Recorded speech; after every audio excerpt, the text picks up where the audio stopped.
Impeachment may be sucking up all of the oxygen in Washington, but a group of lawmakers had their eyes on real oxygen this week when they met with leaders of other nations to talk about climate change. Heather Cumberledge has more from our D.C. bureau.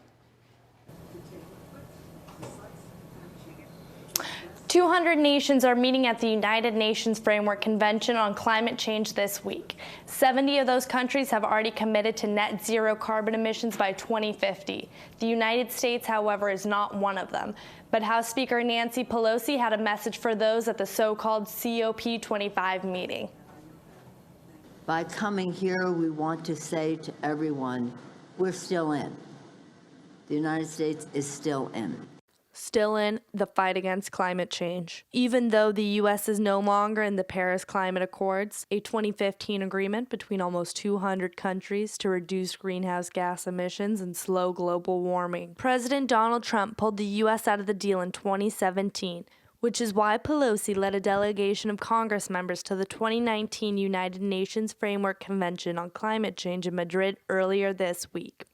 Arizona Representative Raul Grijalva was on the trip and said the world needs to act quickly and the U.S. needs to do its part.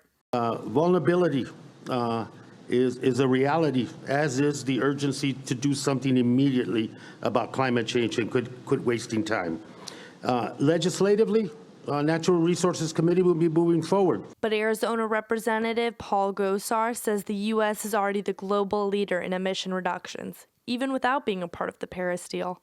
Gosar, the chairman of the Western Caucus, said in a statement today that the Trump administration has unleashed a renaissance of American energy, created thousands of new jobs, and provided consumers with affordable and reliable energy, all while reducing our carbon emissions.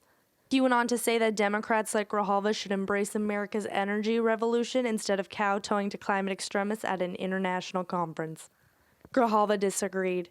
The chairman of the House Natural Resources Committee said in a statement today that most Americans remain committed to the Paris Climate Agreement and to increase global cooperation on the climate crisis.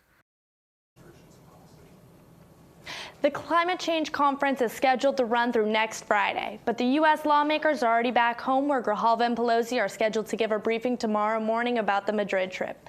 In Washington for Cronkite News, I'm Heather Cumberledge.